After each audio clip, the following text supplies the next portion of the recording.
YouTube, how's it going? The Goat House is back with every NFL team's single best fit in the entire 2025 NFL Draft, a video we do every year. I'm excited about it. Let's get to it. For the Titans, I want a second round option here. Kyle Williams, the Washington State receiver. The Titans are obviously going to go Cam Ward in the first round. I mean, they could make 2 first-round picks. They could trade up a little bit, target a receiver in the back end of the first, but they stay put it in round 2. A very good option for them is Kyle Williams, and just stands out as a fit as he has played with Cam Ward in the past at Washington State, was very good for them. Worthy of the second-round pick, super explosive, but there are a number of receiver options they can go with because they're looking for maybe a receiver like this or more of a true, like a big body X receiver to kind of be that T. Higgins for Brian Callahan. So Williams wouldn't be that, but he'd be a really solid option that has chemistry with Cam Ward. So I had some fans play along with on some of these, and Gavin Mallard, a Twitter subscriber, is a Titans fan. He mentioned Cam Ward first overall, of course, but Emeka Egbuka is one that's standing out to him. Kind of feels like a Tyler Boyd type slot receiver, which I agree, and that makes sense in Brian Callahan's offense. So yeah, if Egbuka slips, if Luther Burden slips through, those are possibilities. If Callahan's trying to find like a closest to T. Higgins, how about Trey Harris? How about Jaden Higgins? So you could go multiple options here, but a guy that stands out as a fit, mainly, well, not just because the connection with Cam Ward, but that is a bonus there, for the Kyle Williams connection with the Titans. For the Browns, I have to go with Travis Hunter. They need to make the selection second overall. It's also a fit for Kevin Stefanski's offense to fully function. I mean, almost every offense, you need a legit receiver one. Like going back to his days in Minnesota, they had Stephon Diggs playing at a high level. That offense always was functioning around having a top-tier receiver. They still do these days. So they need someone like this in there, but they're already a pretty solid team on defense. For them to be deciding between Hunter and Abdul Carter, I know Abdul Carter is a great player, and it would be something with him and Myles Garrett. They have to go with Travis Hunter. They have to make this offense better. He's my number 1 player in the draft. He should be everyone's number 1 player in the draft, even though Carter's right there. So this is a pick that it just seems like a fit to help get Stefanski's offense rolling. This is kind of the starting piece, even though they have other options on the team throughout the roster. But they definitely need more help. It's just a pick they absolutely have to make. For the Giants, I went a little outside the box here. It feels like in the first round, they're just going to get the remainder, the leftover between Hunter and Carter, and that's great. It's an elite prospect, whoever it is. Or could they go Shedeur Sanders? Could they end up with 2 first-round picks? I went a little outside the box to be a little more fun here. How about Jonah Savaiinaea, the offensive lineman from Arizona? I feel like the Giants sneakily, like not being talked about enough, badly need offensive line help. They need a right guard right now. They need a starting guard, and they may need a right tackle of the future. Savaiinaea plays both at a high level. He recently played right tackle, but he's got the makings of maybe even a Pro Bowl level guard. So the Giants can start him right now at guard. I mean, I wouldn't be against starting at right tackle. And if Illuminor's not going to be around forever, if they need to plug Savaiinaea at right tackle and they feel he's good there, you have that option to do that as well. I think he's a very safe pick in round 2. That could be a realistic pick early round 2, as long as they still have that pick or they don't make that pick on a quarterback. That's the only tricky part. So I feel like it's a realistic pick. Do they end up with them? We'll see. We had a couple fans play along here. Riley Griffith. If Travis is there, Travis. Yeah, I agree. I actually think the Giants' A-plus plan in their mind is Travis Hunter and then make a move, end up with Shedeur Sanders as well. But is all that going to happen? If not, hot take, Ashton Jeanty, Riley Griffith says. So, I mean, that would upgrade at running back. The only thing with that is it's really going to be even more of a slap in the face to let Barkley go, because they could have Barkley right now and then not have to worry about taking a running back that early. We're not counting on them making that pick, but we'll see. And then Riley, the 2 Riley Giants guys here, Kyle Monagai from Rutgers running back, pretty good contact balance, not super flashy, compared to, the top half of the guys in the class. So because it's so deep, he could be available late. So we went a little deeper here with this one. Keep the Rutgers legend in Jersey, and also it'd be a nice change of pace back next to Tyrone Tracy if Devin Singletary leaves after this season. So another running back option that Riley is pounding the table for here for his New York Football Giants. For the Patriots, I went a little outside the box as well. I went with the running back from Tennessee, Dylan Sampson, who projects as an early 3rd-round pick. Patriots probably going to go tackle in the first round, maybe Will Campbell. I mean, they could go Ashton Jeanty, and that would blow this up, but not really counting on them to do that. So they could be looking for a running back in the second or third round. Not talked about enough how badly the Patriots need a running back. I do like Ramondre Stevenson. He's had some fumbling issues recently. They definitely need another big-time back. I just view him and Josh McDaniels' offense, Samson that is. He is a touchdown machine. He had 1 full year starting, and he's breaking records for Tennessee. His best football is most definitely ahead of him. So I just feel like this could be a guy that really fits this offense, and it could be a target early third round. Ian, Patriots guy, says, I would love for them to draft receiver Kyle Williams. He seems like he just brings another level of electricity to an offense, can take a screen to the house, and I think that would be a great piece to add in the Patriots offense. It would be. They could be looking for another receiver to pair with Diggs. And the other options they have other good options. They're just more of rotational pieces. So very curious to when they target that receiver. If it's early, if it's a little later, do they feel like they're actually set? We will see. And he said, that being said, any offensive tackles are welcome as well there, which could be a first-round pick. But the Patriots, a team that definitely an interesting team to watch in the NFL draft, because we know what their needs are, and if they do it right, that team could be sneaky. Drake May, obviously a lot of upside with the right pieces around him, but they got to go out and do it. For the Jags, maybe they got to cross their fingers and hope that a guy like Luther Burden is available to them early round 2, but I do think it is pretty realistic that these receivers all go a little later than expected, even if Burden is a round 1 talent. I like Burden for them. I like Egbuka for them pretty evenly.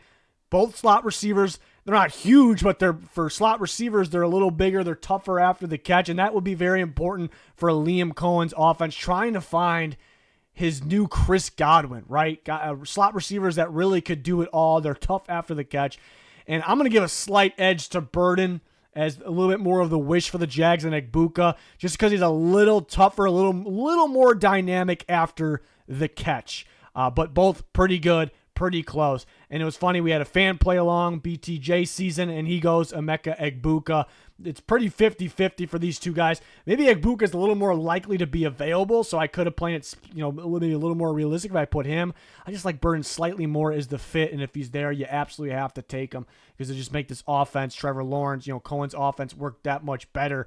But he says Emeka Egbuka, round 2, thinks it could be a walk to the podium type pick. I could see it, and then you kind of put together a pretty good receiver unit. He mentions, I agree with that. Could also put, Mason Graham. It feels likely that's the pick in the first round unless they have any tricks up their sleeves.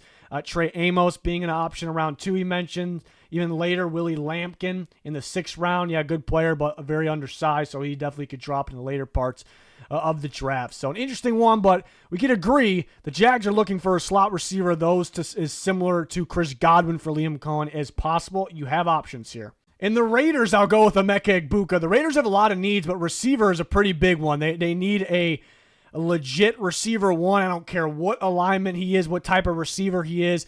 And there is an obvious fit factor here with Emeka Egbuka and Chip Kelly, the former Ohio State offense coordinator, now the offense coordinator of the Raiders. So this would give the Raiders and that offense that much more of a boost. Let's take it even another level here. Raiders had Geno Smith. Who was his favorite target last year? Jackson Smith and Jigba. Emeka Egbuka is a very similar style receiver, a slot receiver, very quick-footed, very good separator. I'd say JSN's a little bit more smooth in his routes, even though they're both so good at it. But Egbuka's a little tougher after the catch, actually. So on several levels, for Chip Kelly, for Geno Smith, for the Raiders receiver core, it makes so much sense. But maybe they don't take a running back in the first round. Everyone's expecting Jeanty, so we could put one of the Ohio State running backs here as well. But Egbuka really stands out. I love this fit. Savone Revel, corner from East Carolina to the Jets. Now, does it actually happen? The Jets have maybe a list of bigger needs, even though they could use another corner. But, man, the amount of man coverage defenses are fading away in today's NFL. More and more zone every year. But Aaron Glenn and Steve Wilks, these are guys, part of the new Jet staff, obviously Aaron Glenn, the head coach. These are guys that still love man coverage. And there isn't a long list of corners in this class that have man coverage traits or don't have experience in man coverage or aren't even that great in man coverage. Revel checks all of those boxes. And he is a first-round talent. He can play in zone, too, so don't get me wrong there. But he's a first-round talent with first-round traits all day. Problem is, coming off injury, has several injuries in his history. That's the tricky part. So he could drop a little bit, Do the Jets go fit plus best player available in the second round over more of need? We'll see. I just love the fit. Imagine him with Sauce Gardner too, kind of similar builds. Rebel is a little bit more willing and better at tackling, getting downhill, actually. Not that he's going to be nearly as good as Sauce Gardner, I'm saying, but, I mean, he has the upside. He has the traits that you look for. I bet you if he had zero injury concern, I bet you this guy would be a top 15 pick in the NFL draft. There's that much to like about him. I just love the fit with the new staff that they brought in there. We'll see if it actually can happen. We went a round 2 option for the Carolina Panthers, but Ole Miss's receiver, Tre Harris, would be a really good option. Just seems like a perfect outside contested catch receiver for Bryce Young to have to continue to grow even more. A good option for Dave Canales. We're looking for that Mike Evans. Not that Harris will be him, but to me, Harris is a round 1 talent. I really think so, but he's had a couple injuries the last couple years, this year and the year before, so that kind of pushes him down a little bit. I think he's a lot faster than that 40 shows in the 4.5s. I'm not really worried about that. Really good after the catch, quick. Another option for like an outside big body receiver would be Jaden Higgins. I like Harris a little bit more for them. I think he's actually, as long as he's healthy, I think he's a little bit more skilled as well. In the first round, I expect him to go at an edge rusher. It's a long list of edge rushers they can go with. Does one stand out more than the rest? Not necessarily. Alec Palladino, Panthers fan, says Mike Green in round 1, but he doubts they go that route because of the accusations. I don't know if that's that much of a concern. Well, I guess we'll find out. In the league, it's tough to know right now. Jalen Knoll, he mentions, who's a slot receiver from Iowa State, super athletic, really good route runner, really safe pick.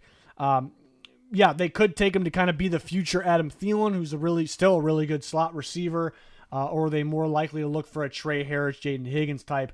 We will see, but some good options there. I think Panthers fans would like if they took Mike Green at 8, but will it actually happen? We'll see.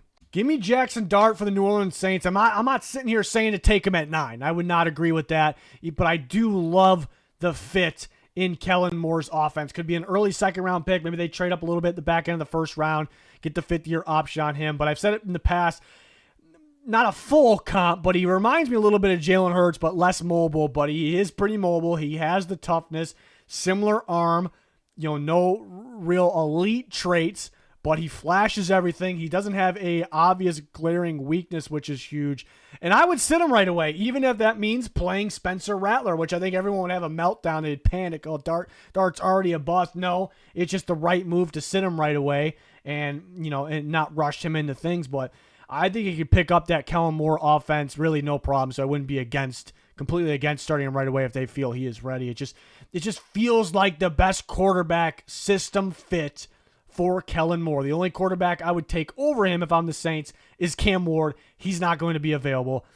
Pure fit here. We'll see if it actually happens. Geeker, Saints fan, has played along. He says Sanders or Will Johnson in the first round. Yeah, I do think they could be real sneaky with corners. You never see them mock to corner, but I know the staff is different. Finally, no more Dennis Allen, even when he wasn't the head coach. He's been there for a bit coaching defense. But the front office has seemed to really, really, really value corners, even when they have corners. And now they're a little thin on corners. I just said that way too many times. But so I don't really expect them to go Will Johnson. They typically like the corners that are a little better at pressing, but I could see it because he's a little longer than Jahdae Barron, for an example, and he is a big-time CB. Or he likes guys like Higgins. He said Jaden Higgins and Trey Amos, another corner option. Yeah, they might like him a little bit more than a guy like Will Johnson, believe it or not. And maybe can get him around 2. So Saints, and I'm hearing recently, watch for edge rusher for them. That would be in round 1 just because they're switching schemes. That's why it's a little tricky because they have a number of pass rushers. They just paid Chase Young big money, but do they feel they have the fit? So they're another very interesting team, more than just because the quarterback situation. The Chicago Bears. I'm going to go with a second-round option running back. I'm going to go, and I've been talking about this, I'm going to go Caleb Johnson, the Iowa star running back. Of course, Genty, Amarian Hampton, these are guys that are first-round guys. These are guys that are a little better. So they're even better if they get those guys in the first round. But in terms of pure fit, I love Caleb Johnson in Ben Johnson's offense. I love it so much. Going to see a lot of outside zone looks. He has maybe the best vision in the entire class. I specifically have 2 running backs in this class that would not only fit Ben Johnson's offense, but paired together just makes so much sense. Caleb Johnson and Jaden Blue, like those two guys together in a Ben Johnson offense, I just love. So maybe I know Bears fans for the most part would just, no, we want Jeanty in the first round. That is the only thing we would like. That's kind of what I've gathered, not from the whole fan base a lot, but man, if you get the best player available at a premium position in the first round, and then you come away with two backs to be the future duo, and like Johnson, and we'll use Jaden Blue as an example, I mean, that is going to be insane, for that offense. So I love the fit here. I think people are starting to get a little quiet on Johnson because he ran the 4.5s, 40 time. Doesn't matter as much for running backs. He's faster on the field. The speed and quickness seeing and hitting the hole is next level, which is very important here. So love this fit. We had a Bears fan play along, Christian L. Yeah, he went with the Ashton Jeanty, Amari, and Hampton route, which I'm not against because I love those backs. Those are the better backs. It's just a tough decision for the Bears. Do you go with like a premium? Do you go for a left tackle? Some rumors about tight ends for them. There's a couple guys that are elite or borderline elite at that category. And you could still get running backs later. Can you get that good of players at those positions later? But again, tight end, not really a premium position either. But tackle is. Defensive tackle is, so could they go that route? So actually, it depends on who's on the board, but the Bears could have actually a tough decision. But he went Jeanty or Hampton, perfectly fine with keeping Swift in the team, but we need another high-end guy in the room. Probably best to trade back for Hampton, but I'm fine with taking him at 10. So, yeah, I'm not against that either. I've been a big Hampton fan for a while. Everyone's got to be a Jeanty fan.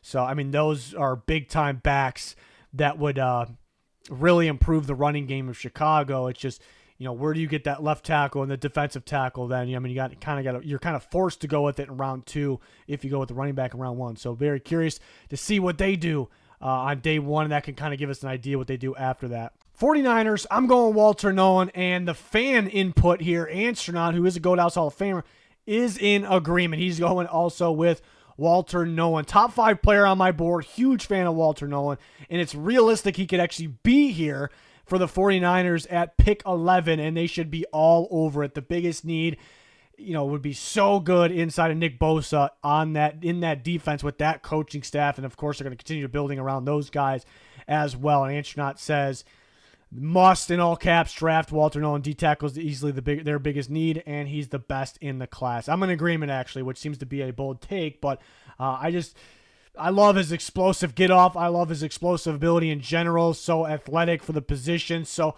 versatile, too. He can align pretty much in every spot in the defensive line. He just so quick at just working towards the pocket, towards the ball, which there's other D tackles in this class that are very, very good. But sometimes they're a little busy trying to maneuver around guys, and they're working the wrong way, where Nolen is just reminds me of Jalen Carter. Just first step is forward, and he gets there a lot and is a big-time disruptor. So, big fan of Walter Nolen. Astronaut seems to agree. We'll see if the Niners could end up with them.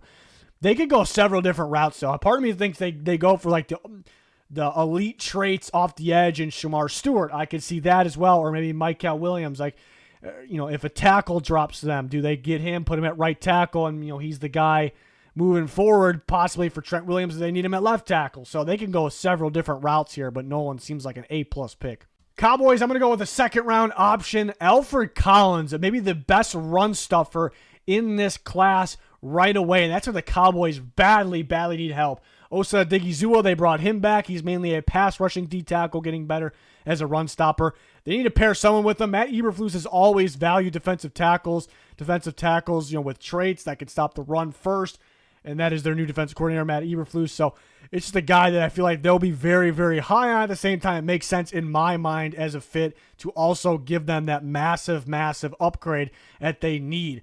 And Alfred Collins, maybe a little underwhelming as a pass rusher right now, but he has everything else. You don't have to coach up.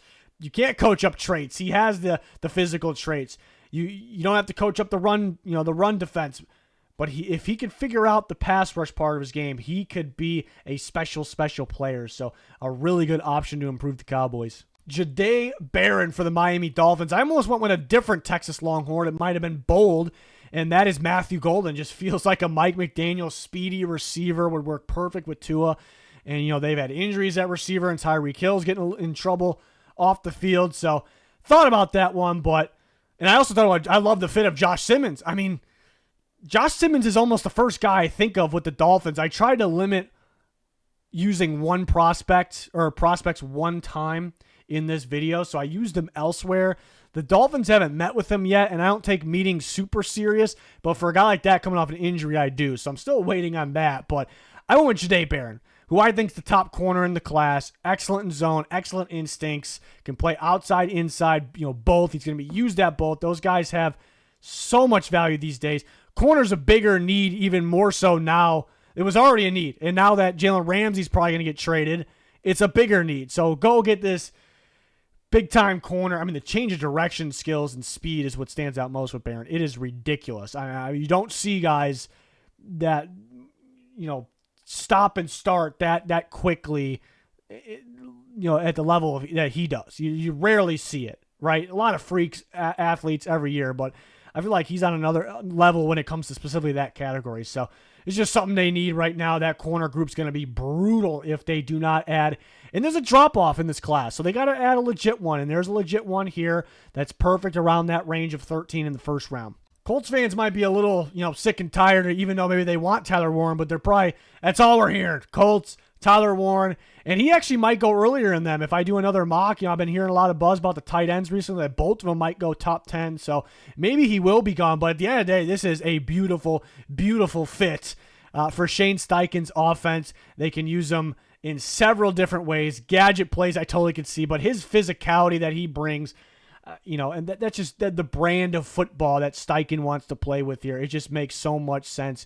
Will they have to trade up a little bit for him? We'll see. It's also their biggest need by far, but it just makes too much sense as a fit to not put in this video for the Indianapolis Colts. But will he be gone? Do we have to trade up? Maybe they prefer Loveland. It's definitely a possibility, even though they're two totally different type of tight ends. But they're both very, very solid, obviously, so we'll see who they end up in day one. Falcons, give me Shamar Stewart all day, and some fans might disagree. It feels like a lot of fans dislike Shamar Stewart, maybe just because of his stats, and yes, you got to get the sack numbers up. You got to be able to finish a little bit better, but there are a number of pass rushers that I could see the Falcons ending up with. They're all very solid, but to me, I just take a look at that defense, what they're trying to do. They bring in Jeff Ulbrich, who's a great defensive mind, comes from the Jets, and look at his career when it comes to the defensive ends, the pass rushers that he has drafted.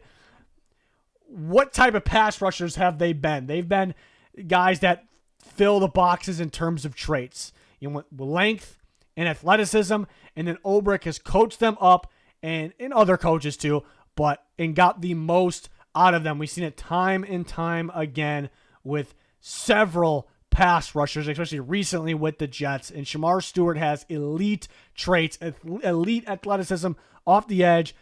Combine that with the size, the physicality he has. His upside is through the roof. And it's not like he doesn't flash anything. This dude gets off the ball fast. He showcases his power. He showcases his speed. He's got to finish plays a little bit better. That's what the NFL coaches are for. So I'm pretty high on Stewart compared to, I think fans seem to be low on him, but we'll see. But I just love this fit. It just makes sense specifically for Ulbrich's defense, but they also need an edge rusher so damn bad. To me, this is their guy. I also could see him liking Mykel Williams with the physical traits that he has, but I like Stewart a little bit better. Cardinals, give me Josh Simmons. Either way, I was going with an Ohio State offensive lineman. They brought Ohio State's offensive line coach in there, but I love Donovan Jackson for them as well. The importance at guard, which they could use, it's kind of actually close to go Josh Simmons or Donovan Jackson, but give me Josh Simmons. They met with him, which is pretty important. The Cardinals are a team that typically draft guys that they meet with, I've noticed. It's not a long list of teams that do that, but especially when it comes to a guy like Josh Simmons, I think a team that has met with him is going to be one of those teams is going to be the one that drafts him because he's coming off an injury. So if you're going to draft him in the first round, you got to check him out, give him a physical when you bring him in. So Cardinals are interested. I could have guessed that even before the visit. I actually was thinking Josh Simmons has experience at right tackle, even though he played left recently, but I would like him at right tackle. I think with his fast, quick movement style, I think perfect for Kyler Murray's offense. Ohio State tackle duo at Paris Johnson Jr. It just makes a lot of sense, but Donovan Jackson makes a lot of sense as well. We had a fan play along here, Michael Landon. Kevin Winston Jr., so something a little different outside the box here. Maybe a day 2 option. Buddha's getting older, and I think Kevin could fill his role. Also wouldn't hurt to buff a secondary that that's guarding, Devontae Adams-Puka. That makes sense. Winston could, Budda Baker was always like, throughout his career, it's like, is this guy a strong safety? Is he a free safety? Is he a slot guy? He's really a do-it-all type guy, but every year it looks like he's playing a different role, like a little more than the last, and kind of rotating it. And that's kind of what Kevin Winston could be. He actually has played a little more free safety than strong safety recently, but he does have the makings of a really good strong safety. So I like the outside of the box thinking that kind of makes sense. It's just, how early will they take another safety? They could wait a little longer. That's the only debate about that. But that's the beauty of this video. I've had some here where like this guy makes a lot of sense as a fit, but will they actually take him? Be interesting to see. For the Bengals, give me Xavier Watts, the Notre Dame safety. It almost feels too obvious here. There are other Notre Dame defenders for Al Golden, who is the Bengals defense coordinator and was Notre Dame's defense coordinator, but Xavier Watts stands out the most. That guy was so important to that Notre Dame defense. Notre Dame's defense, they were missing half their guys, as the season was going on into the playoffs, but it still was playing at an extremely high level because of this guy, other players and the coaching as well, but this guy right here, and it's just so important to that defense, and they could use an upgrade at safety. I feel the Bengals just haven't had consistent safety play since Jesse Bates has been gone, who is one of the probably the best playmaking safety in football. They've missed him. It's been a struggle since. It hasn't been that long. And Xavier Watts, just a big-time playmaker that just gets his hands on the ball like Jesse Bates. Bates a little more athletic, but so it makes a lot of sense for several different reasons here, Xavier Watts to the Bengals. And he's a guy that I could see going in many different parts of the draft. Somebody reported that he's heard a team told him that they got a 4th-round grade on Xavier Watts. So you get him there, it's ridiculous. But to me, 2nd or 3rd-round talent. I know he doesn't have the physical or athletic traits you look for, but he's just a ball player. He's a playmaker that finds his way to get his hands on the ball. Seahawks, I'm going to go with Marcus Bowe, which I've mocked him to the Seahawks a few times, who has produced right tackle. And I do like him at right tackle. Lacking a little bit of length. He could move inside. Some teams talk about guard. Some teams talk about center. So he does have upside there. I think his one weakness at, while playing is the more physical, stronger edge rushers right now could give him some issues. So if he moves in size, he's going to play against more physical guys, right? Defensive tackle. So, and he's a good right tackle. So I would keep him there, but I think the, chances are he's going to play interior. Even if I rank him at right tackle, chances are he's probably going to play interior. So the Seahawks need a center, they need a guard, and their right tackle, Abe Lucas, is pretty solid, but how many games has he played the last 2 years? He's had some injuries pop up. So this is a guy that could play any of those positions for them. He can even slide over to the more important one if a guy does go down. And he's also a scheme fit in Clint Kubiak's outside zone, because Bowe is most impressive when he uses his feet, getting downfield, getting outside. So Kubiak's offense checks that box for several reasons. He makes a lot of sense. Where is he going to draft? Because he have to move positions? It's a little tricky, but somewhere around 2 or 3, I thought that made sense. Something I don't like about Seattle is they're almost in a situation where they may feel forced to just go offensive lineman.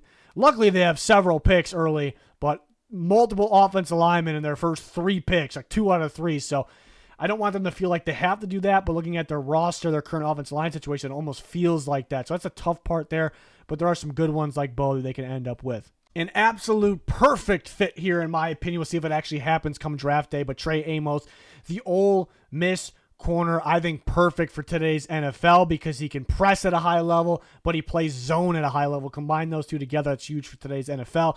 I specifically noticed the instincts in cover 3. I mean, off the chart instincts, being able to leave his zone when it's time to, or work his way back if he needs to, just be able to read the quarterback, understand where the ball might go, even if he doesn't have his eyes on the quarterback. So really stands out with his instincts in zone coverage. Who runs more cover 3 than anyone? It's Todd Bowles. They definitely need a corner for the future, opposite of Zion McCollum. It's just an absolute perfect fit, but they need an edge rusher pretty bad as well. And they could. I thought Ezaraku was a really good fit, but we'll see if they end up with Amos. This one just feels like a great fit. Broncos, I'm going to go a little outside the box on this one, too. I'm going to go with Tetairoa McMillan. I do think it's realistic that he could be there. I guess the problem here is, do they do it? It sounds like they may not take a receiver early unless that's smoke, which it could be, knowing Sean Payton. It sounds like they're going to go running back early, and I'm even predicting them to go running back. I've been predicting TreVeyon Henderson for some time, or Amari Hampton, but I just love this fit too much. I couldn't not put it in here. Just so perfect for Sean Payton's offense. When I watch McMillan, I don't know what video I mentioned it in. I mentioned it a while ago that I see Michael Thomas with Tetairoa McMillan. Nobody was saying that. Now there's rumors coming from the league that people within the league that actually like McMillan, not all of them do, say Michael Thomas. He is actually better working over the, crossing over the middle of the field in traffic. He actually has an extra gear there. While he is a big body contested catch receiver, that's where he's best. Slants, drags. I just see Michael Thomas. That's what Michael Thomas was too. He was great on the outside, great in contested catches because he had the body for it. He had athleticism. He had the leaping skills, but my God, was he dominant over the middle of the field. It's just the same, some similarities that I see. McMillan's one of the more intriguing prospects. He's a guy that I want to rank. If I know for a fact a team's going to get him and, use him like a Michael Thomas, don't just stick him on the outside. Don't just stick him on the boundary. Move him around a little bit. Put him in the slot at times, not 100% of the snaps, not even close. Work him over the middle field. If they do that with him, I'm going to rank him as a elite prospect. But if they don't do that with them, I'm going to rank him in the 20s probably on my board. So he's a little tricky. But I feel like Sean Payton would do him right. He would do right by Tetairoa McMillan and get the most out of him. So I just love that fit, mainly because the Michael Thomas thing. We had a Broncos fan, longtime follower, Fennec. Broncos, Luke Lackey, the Iowa tight end. He's a big fan there. He's going a little down the rounds a little bit, little later round option. Iowa tight ends have been very good, have a very good track record in the NFL, and Evan Ingram is getting older and more of he's a little different style tight. Yeah, so perfect option to kind of pair with Ingram. And yeah, those Iowa tight ends do keep working out. So do you take a shot on one here later? Why not? Be curious to see how early the Broncos take a tight end, how early they take a receiver. We will see. I just love that Tet McMillan fit. Steelers, Derek Harmon. I've been talking about this connection, this fit for a while now in videos, and it seems like the floor for Derek Harmon. If he gets the Steelers, which is realistic, even though very recently he's been getting a lot of hype. I can see those D tackles coming off in any order pretty much. Harmon is the best in the class shedding blocks and being explosive while doing so. He's got to finish a little bit better, but it just seems like a perfect option for right now play alongside Cam Hayward and Keanu Benton. But he also could be that next Cam Hayward when he's done, like kind of take over for him. Because that's the beauty of Harmon. He has like a collection of skill sets and traits to kind of play different alignments on the D-line. Play alongside those guys, but also he can play the roles of those guys as well. And the Steelers will really, really value that. Chargers, give me Kenneth Grant. At the end of the day, this was going to be a Michigan Wolverine for Harbaugh. And Minter in this case, because he was the defensive coordinator at Michigan, and now he's with the Chargers, or he was last year as well. Came with Harbaugh, but yeah, I thought about Loveland, but there's some serious recent buzz that I actually don't think is smoke. Kind of what we originally thought, that those two tight ends are probably going a lot earlier. So that's what I was once saying. Like the Chargers probably need to trade up if they want Loveland. And all of a sudden I started mocking him Loveland, and now it's like, I kind of got to go back to my original thought that if they want him, they probably have to trade up. So that's where the buzz is heading. But Kenneth Grant honestly could go a lot earlier in this as well, but it's a possibility he's there. The Chargers, you could argue their biggest need is actually defensive tackle. Major holes there. They got to stop the run better against the better teams. They did better with it last year, but just adding Kenneth Grant in that mix, and those coaches know how good Grant is, how much upside he has. He's been known as, Graham being the better D tackle, but Grant being the more upside guy. I bet you there's teams in the NFL that like Grant more than Graham for that reason. And those former Michigan coaches, I should say, have an idea here about his upside. So it makes a lot of sense for all those reasons, on top of it being a massive, massive need. So be a big-time pick for them if he's there. Packers, I got to go with Donovan Ezaraku here for multiple reasons. The obvious one, Jeff Hafley is their defensive coordinator. He was last year as well. He came from being the head coach of Boston College, so he's familiar with Ezaraku. He knows he's good. He knows he's a productive pass rusher.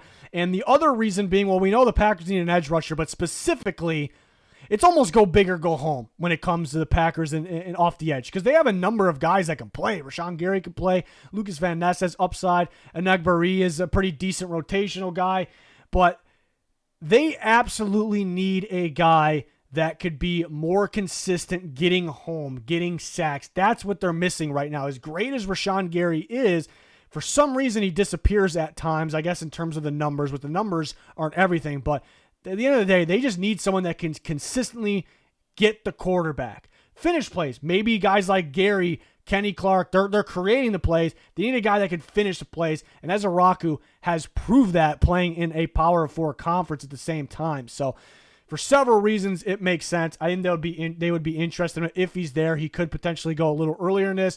I do like some of the the receivers for the Packers as well. Like if a guy like Matthew Golden or Ted McMillan are there, but they don't take receivers in the first round, right? But this would be a really solid option that makes sense as a fit. Vikings, Donovan Jackson, Ohio State offensive lineman. I'm a Vikings fan. This is my number one on my wish list. I'm super high on Donovan Jackson. Be an A+ scenario. And based on mock drafts, it feels like it's very realistic, but that's based on mock drafts. I'm surprised people aren't higher on him, even though people are high on him. It's just, he's my number one guard. When you combine the athleticism, how quick of a mover he is, and the power, I feel like it's just rare. There's other good guards, but they either have one or the other, right? So, and then he could slide out and play tackle at a very high level. He's proved as well. Perfect for the Vikings. Need a starting left guard.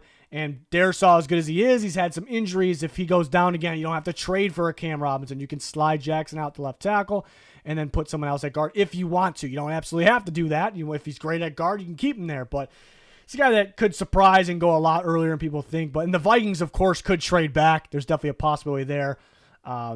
If they really wanted Jackson, I wouldn't recommend it. But they only have 4 total picks, so I could definitely see them trading back. But they don't have a long list of needs, so maybe they don't absolutely have to. But we'll see if they end up with Donovan Jackson. Texans, I'm going to go with Josh Conerly Jr., the tackle from Oregon and longtime supporter of the channel. Big Ounce has the same exact thing. So we're thinking alike here.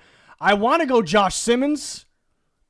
Not that they're that far apart for me, Simmons and Conerly, but Simmons has elite traits. He's coming off an injury. He needs a little bit more power, but he has elite traits at the same time. So I'm really thinking like there's bound to be a team, multiple teams that like him a lot earlier in this. So I'm really thinking he's going to be gone, but we'll see.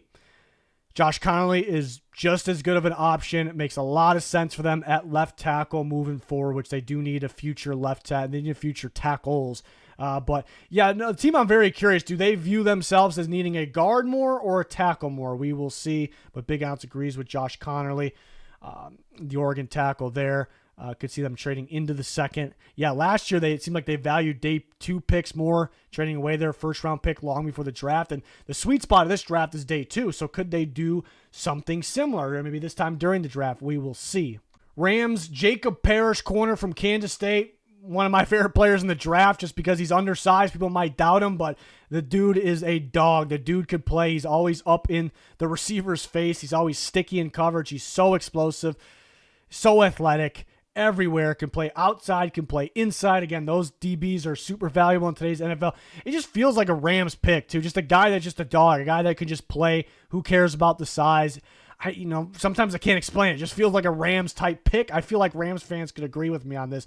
He's going to go somewhere round 2, round 3. He's a round 2 talent all day. I'd say he's 5'9". If he was 5'11", I bet you he'd be a first round pick. I bet you he'd be a late first round pick, maybe very early second. He's that talented. 5'9's a little bit of a problem, but he doesn't play like it. He's not afraid to get downhill and tackle as well.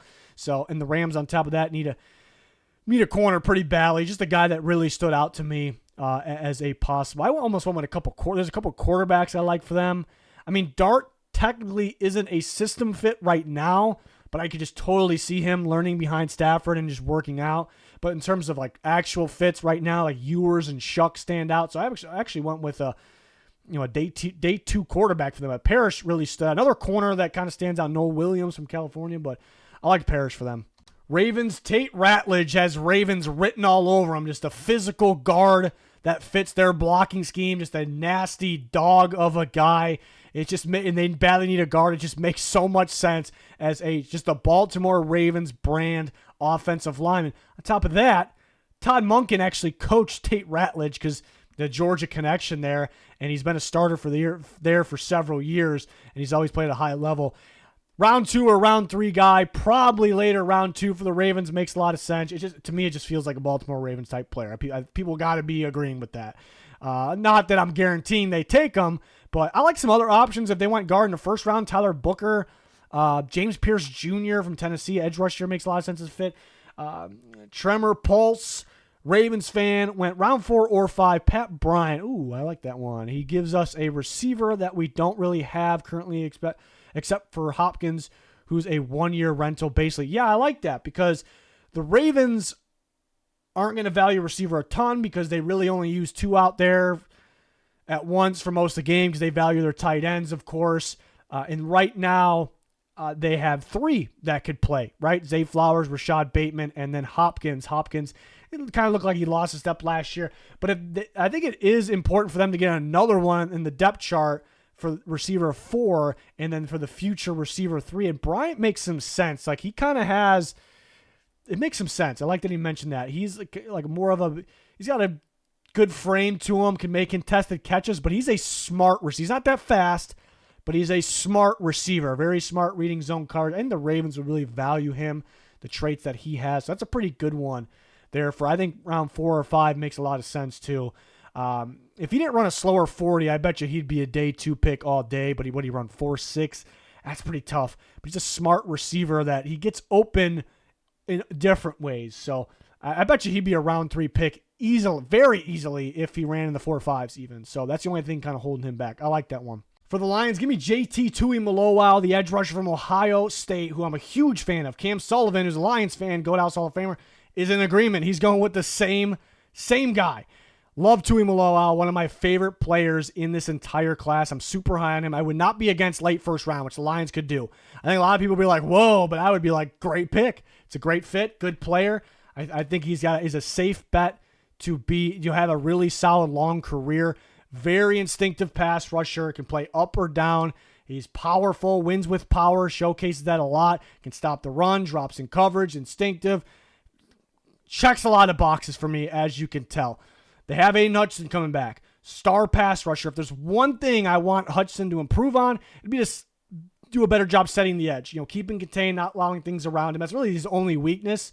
And JT Tuimoloau, that's one of his biggest strengths. He might be the best in the class at setting the edge. I think Mykel Williams is actually pretty good at that. That's kind of what he's got going for him. So this would kind of give you something a little different. He has the traits the Lions look for. I'm pretty confident they'll be pretty high on him. And on top of that, Brad Holmes, since he's been the Lions GM, keeps taking guys that I just love, that I'm way higher on than most people. Just seems to be a thing. So I could also see it happening. So could they possibly get him late round 2 as well? They trade up a little bit from the second round. It's a possibility. I just love the fit for all those reasons. And then again, Cam Sullivan agrees he wants him as well. Can realistically get him in the second round and still start him in immediate spot of need, and opens the door taking best player available in round 1 rather than forcing an edge player at that. That's a good point too. Like, what if they just go best player available in round 1 regardless of position, and then somehow end up with him in round 2? It'd be an A+ scenario for the Lions, which we've seen recently under Brad Holmes in the draft. They've had some like off the wall picks, but some really good picks. They said a lot of the picks that were just surprising to people were just the players that I absolutely love, and for the most part, those players are kind of turning out right now. So this would be exciting if the Detroit Lions pulled this one off. A very, very underrated player. James Pierce Jr. for the Washington Commanders. Absolutely love this fit for Dan Quinn. It just feels like that athletic pass rusher, maybe to play that Micah Parsons role for Dan Quinn in that defense. And, Dan Quinn wants to blitz, a bit as well. So he doesn't mind when his pass rushers can drop in coverage, and James Pierce could do that. Tennessee actually aligned him as an off-ball linebacker at times. Some snaps, and he actually looked like a natural there. So, and he's going to love his speed. He's going to love his production. He's not just all about speed. He can actually win with power, even though he's a thin frame. He stops the run at a pretty high level. There's some attitude concerns, I suppose.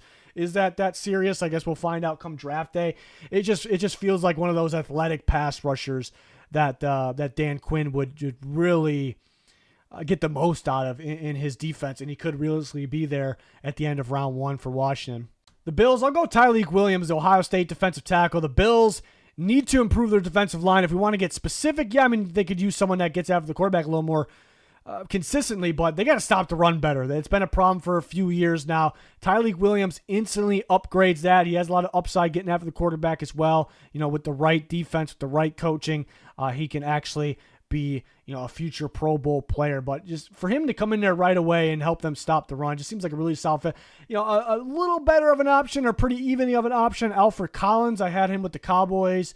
Maybe a little more likely to go earlier, or it could be flipped, but I do like Tyleik Williams for them. Pair him with Ed Oliver, more of a big body guy here at Williams that stops the run at a very high level. But yeah, there's some corners that I like for them. Trey Amos in the first, Benjamin Morrison, Noel Williams would make sense. Landon Jackson stood out as a fit off the edge for them in round 2. But Tyleik Williams, not only stood out as a fit, what they're looking for, but also would help them take that next step as well in terms of run defense. Give me Cam Skattebo for the Chiefs. Just feels like a Chiefs running back. To play running back for the Chiefs, you don't really have to have elite athleticism. You have to have a certain level of power, a certain level of nastiness, be involved in the passing game. Skattebo checks all those boxes. It sounds like he wants to play for the Chiefs. At least he's talking about he wants to play in that stadium. So he can do that without being on the Chiefs, I suppose. But it just seems like a really good fit, the type of running back the Chiefs look for, and a guy that would really take them to that next level. Of course, maybe not a huge need because they have a number of backs. They brought in Elijah Mitchell. Pacheco was injured last year, coming back maybe fully healthy this time around compared to the end of how he was at the end of the year. So maybe they'll wait a little bit longer to take a running back, but just right away, it just feels like a feel-good fit for me. Eagles, give me Andrew Mukuba, the safety from Texas, was formerly with Clemson as well.